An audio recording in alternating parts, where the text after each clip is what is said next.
Hey, Rock Lane. When I was a kid, I used to play tag all the time. And when you play tag, you have to pick a base or a safety zone where the person who is it can't get you.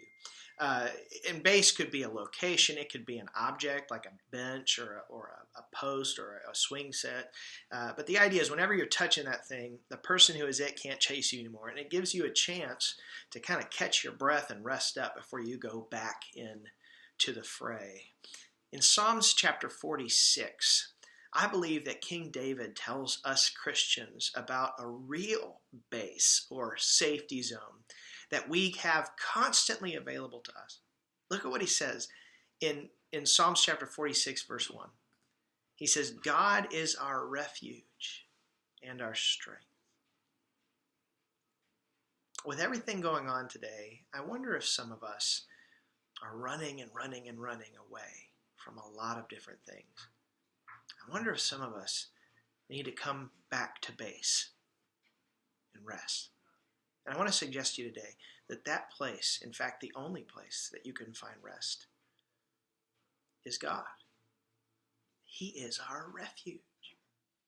The next line of the passage says, He's a very present help in trouble. God is always with us. In the words of one of my friends, if God is our base, then He's with us all day long. In other words, you don't actually ever have to leave this refuge.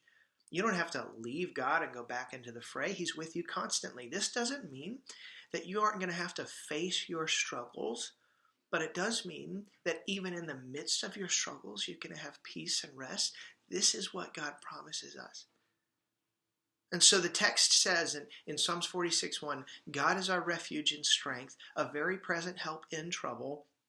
Verse 2 and 3, therefore we will not fear, though the earth gives way, though the mountains be moved into the heart of the sea, though its waters roar and foam, though the mountains tremble at its swelling.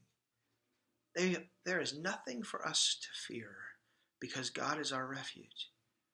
Because there is nothing more terrifying in this world than God. And God is on your side. You know what's more dangerous than the coronavirus? More dangerous than public panic? More dangerous than the end of the world?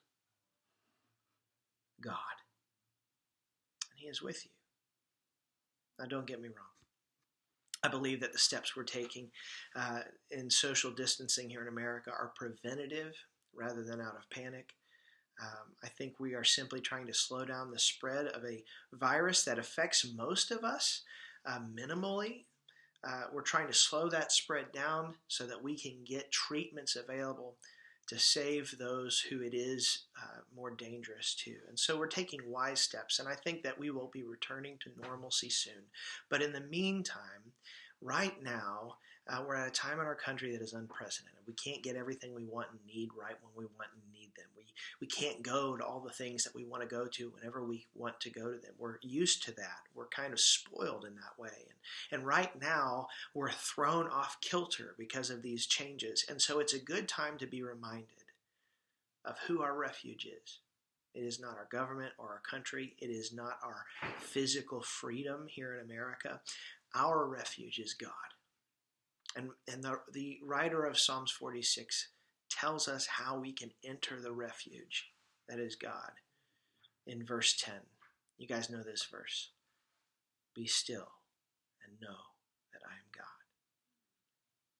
Be still and know that I am God. Whether there's a coronavirus or not, we need to take time every morning, every day, and be still. Let go of the distractions and the worries and the fears. And remember that He is God. And we are not. That's a life-changing truth if you truly believe it. So this morning, may you follow the advice of the psalmist. Actually, the advice of God through the psalmist. In Psalms chapter 46, verse 10 and 11. Maybe this is God's answer to whatever you're dealing with today. Be still and know that I am God.